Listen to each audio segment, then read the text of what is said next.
మీరు చెప్పండి, రాజీనామాల వరకు వెళ్ళటం, ఆ తర్వాత జరుగుతున్న తదనంతర పరిణామాలు మీ వెర్షన్ ఏంటి? రాజీనామా వరకు వెళ్ళడం ఇప్పుడు అదొక పెద్ద తప్పులాగా భావిస్తున్నారండి. మేము మా వర్షన్ ఏంటంటే మంచి చేయడానికే మేము అక్కడ దాకా వెళ్ళామే కానీ ఎక్కడ కానీ మా ప్రెసిడెంట్ గారి మీద కానీ మా యూనియన్ మీద కానీ మాకు ఎటువంటి చెడు ఒపీనియన్ లేదు. ఏదో తప్పుదోవలో వెళ్తుంది, దాన్ని పెద్దలకి చెప్పాలి అన్న ఉద్దేశంతోనే వెళ్ళాం కానీ శ్రీను గారికి సపోర్ట్ చేస్తూ కాదు, కుమారానికి సపోర్ట్ చేస్తూ కాదు, ఎవరికి సపోర్ట్ చేస్తూ కాదు. మిస్టేక్ ఎక్కడ అయిపోయిందంటే అందరం ఒకసారి మిస్టేక్ అయిపోయింది. ఇప్పుడు ఆ మిస్టేక్ని పట్టుకొని మీరు వాళ్ళకి సపోర్ట్ చేస్తూ వెళ్తున్నారు, కమిటీ వాళ్ళు సపోర్ట్ చేస్తూ వెళ్తున్నారు అని చెప్పి చాలా బ్యాడ్గా పోర్ట్రే చేస్తున్నారు. అసలు ఎందుకు రాజీనామా చేయాల్సి వచ్చింది అంటే మా సుమలత మేడం గారు మా కమిటీ మీటింగ్స్లో మేము ఒకటి అనుకుంటున్నాం. మా కమిటీ మీటింగ్స్లో మేము ఇలా చేద్దాం అనుకుంటాం. ఏమని పలానా పర్సన్స్కి మెడికల్ లోన్స్ ఇవ్వాలన్నా కానీ ఇంకే పర్సన్స్కి షూటింగ్స్ ఇలా అనుకుంటాం. ఇవన్నీ అనుకున్న డెసిషన్స్ మినిట్స్ బుక్లోకి ఎక్కట్లా. మినిట్స్ బుక్లోకి మేడంకి ఇష్టానుసారంగా నోట్ అయిపోతున్నాయి.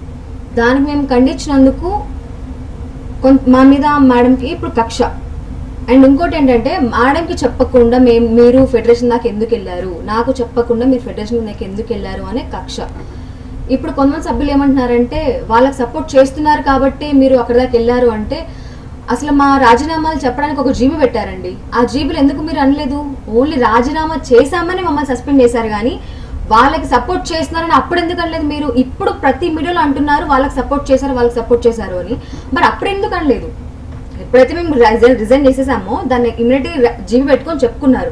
మరి అప్పుడు ఎందుకు అనలేదు మీరు వాళ్ళకి సపోర్ట్ చేస్తున్నామని? ఇప్పుడు మేము ఇలా సపరేట్ అయిపోయేసరికి ఇంకా వాళ్ళని మమ్మల్ని కలిపేసేసి ఇలాగ మీరు అన్యాయానికి సపోర్ట్ చేస్తున్నారు. ఇప్పుడు వాళ్ళదైనా సరే ప్రాపర్ ప్రూఫ్ చూపించలేదండి. వాళ్ళు ప్రాపర్ ప్రూఫ్ చూపించి వాళ్ళకి ఇచ్చి సస్పెండ్ చేస్తుంటే మేము దానికి యాక్సెప్ట్ చేసేవాళ్ళం. మేడం మేమేమన్నాం, సస్పెండ్ చేసే ముందు జీబీకి వెళ్దామండి, మాట్లాడదాం, జీబీలో సభ్యుల ఒపీనియన్ తీసుకొని వెళ్దాం అన్నాం. కానీ మేడం ఏం చేసేసారు, మమ్మల్ని ఫోర్స్గా సైన్ చేయించి సస్పెండ్ చేసేసారు. అది కరెక్ట్ కాదు. అంటే ఇప్పుడు మేము తీసుకున్న నిర్ణయాలన్నీ ఆమె కట్టుబడి ఉండకుండా ఆమె ఏకపక్ష నిర్ణయాలు ఇలాంటి చాలా తీసుకుంటుందని చెప్పి ఇట్లా అయితే ఎవరికి చెప్పాలి? మేము ఎవరికి చెప్పుకునే ఛాన్స్ లేదేమో అనుకుని మేము ఫెడరేషన్కి వెళ్ళాం. ఇప్పుడు కొంతమంది సభ్యులు అంటారు మాకు చెప్పొచ్చు కదా అని. సో అప్పుడు మేము ఒక మాట, మీరు ఇంటర్నల్ గా ఈ సమస్య మీద డిస్కస్ చేశారా ఎప్పుడైనా? ఇది ప్రాబ్లం అని మేడం దృష్టికి ఎప్పుడైనా తీసుకెళ్ళాక మీరు ఫెడరేషన్కి వెళ్ళి ఉండాల్సిందేమో. ఆర్గ్యూ చేసాం, ఇలా చేస్తే కరెక్ట్ కాదు కదా మరి ఇలా అని ఆర్గ్యూ చేస్తే లేదు ఇలా ఇదే కరెక్ట్, ఇదే చేద్దాము, ఇది నా ఫైనల్ డెసిషన్ అని చెప్పి ఆవిడ మా మాటలు కొట్టుపడేస్తారు. అలా ఒక విషయంలో అయితే మేము అడ్జస్ట్ అయ్యేవాళ్ళం. అలాగా కొన్ని ఇంటర్నల్ డిస్కషన్స్ జరగలేదు. ఇంటర్నల్ డిస్కషన్ జరిగాయి సార్, జరిగినా కూడా మా మాటకి వాల్యూ లేదు. ఇప్పుడు కొంతమంది సభ్యులు ఏమంటారు, మీ కమిటీకి చాలా పవర్ ఉందమ్మా, మీరు ఏ చెప్తే అదే అవుతుంది అని అంటారు. బట్ ఎక్కడ అది జరగట్లేదనే కదా మేము ఫెడరేషన్ దాకా వెళ్ళింది.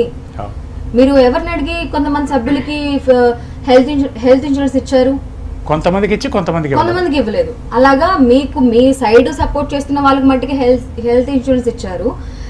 ఎవరిని అడిగి ఇప్పుడు ఒక సభ్యుడు గతంలో కొన్ని డబ్బులు తీసేసుకున్నారు, గతంలో స్కామ్ చేశారు, 2 లక్షల దాకా స్కామ్ చేశారు. ఆ గతంలో బాడీలో ఆయన సస్పెండ్ చేసేసారు.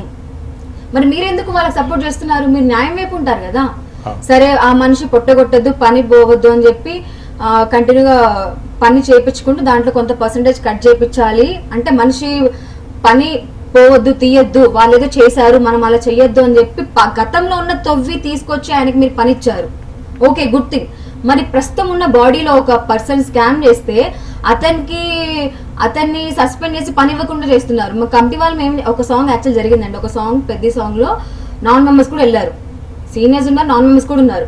అరే నాన్ మెంబర్స్ అంటే బయట వాళ్ళు వచ్చి పని చేస్తున్నారు కదా, మన సస్పెండ్ అయిన అతను ఒక్క సాంగ్ పర్మిషన్ ఇద్దామని చెప్పి మా కమిటీలో ఉన్న ప్రతి ఒక్కరు 17 మందిలో ప్రతి ఒక్కరు 16 మంది ఆయనని ఒక్క సాంగ్ వాటికి పర్మిషన్ ఇవ్వండి. మీరు ఎందుకు ఇప్పలేదు? మీరే అన్నారు కదా ఒకప్పుడు మనిషి పొట్ట కొట్టద్దు, పని మనం ఆపద్దు అని మీరే యాదవ్ గారికి ఇచ్చారు కదా. మరి ఇప్పుడు ఎందుకు ఈ మనిషి పొట్ట కొడుతున్నారు?